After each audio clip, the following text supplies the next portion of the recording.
Hi everyone, Hunter with Injected Motorsports. Here to show you the installs for the front and rear GoRhino BR10 bumpers on the 2017 Chevy Silverado 2500 HD Duramax. Just a couple of notes to kind of help y'all out on install here that we had to do. Kind of show you the gist of it here. With the sensor, I guess I'll start with the sensors.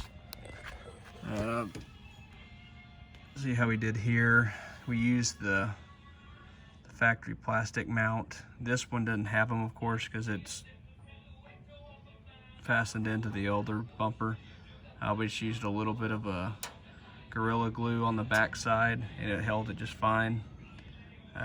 If you want to drill the actual bumper, you would drill it about here and about here. But we didn't really feel like drilling this bumper. And so far we've tested it and it's no lights or anything. It's working pretty good.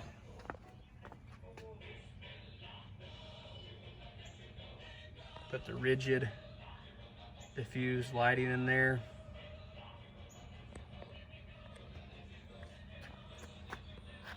Still have to finish wiring it all up, but what I'll show you here is we actually had to cut right here so it'll clear that trans cooler bracket.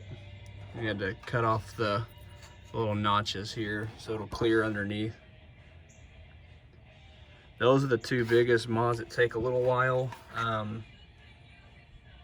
especially on this one.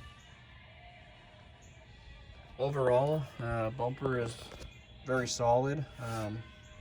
Don't have any complaints so far on the quality itself. It's very well made.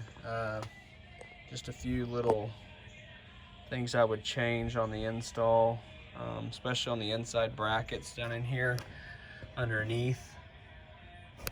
That those are bolted to. These are carriage bolts, which are nice. The ones underneath I feel should have been carriage bolts as well. But outside of that, like I said, on the other models, on the 11 through 16s and the gas models, they shouldn't have to have that modification there to the cooler bracket. And of course, if you don't have the driver alert package, then these sensors don't mean anything. So it's actually a way easier install. We'll have to position it just a hair more to make sure it's even. Trimmed all that up in here. Got it all trimmed up. Shackles will be here. Trimmed it all nice. Let me go underneath and show you.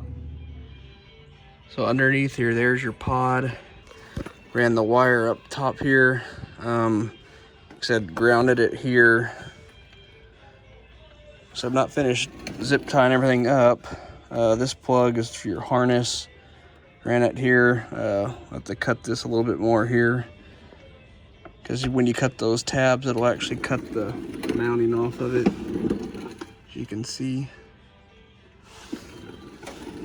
And we ran everything here.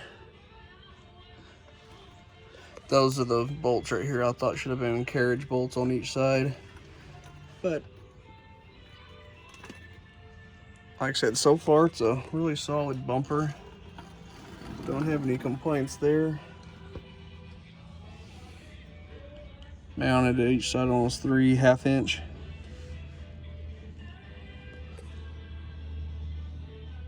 So yeah, I'll go to the back and show you all that one. All right, for the rear bumper, it's very similar to the front. We have the rigid floods. I recommend the floods, not the spots. They do a lot better. These already have the pre-drilled holes, as you can see here and here. They actually have the plates, and you put those back in. Like I said, facing same direction, outside to inside. If you don't, you'll have problems. LEDs for the license plate. Everything works as it should. Trailer plug. For the mount, that'll actually be inside. You can fasten something up or actually drill the hole out a little bit bigger. We might drill the hole out bigger to fit the lock if you have a lock. If not, you can leave it how it sits. Shackles again. Side steps make it really nice.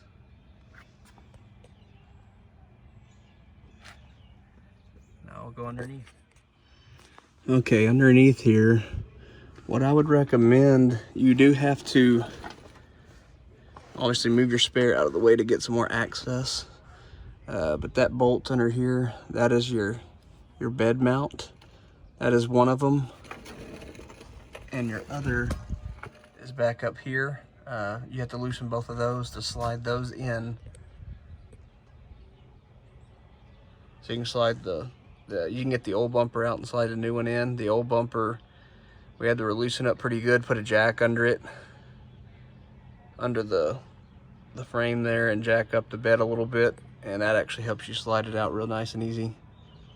And those are already zip tied up, tied into the factory reverse lights for your pods, so they'll just come on.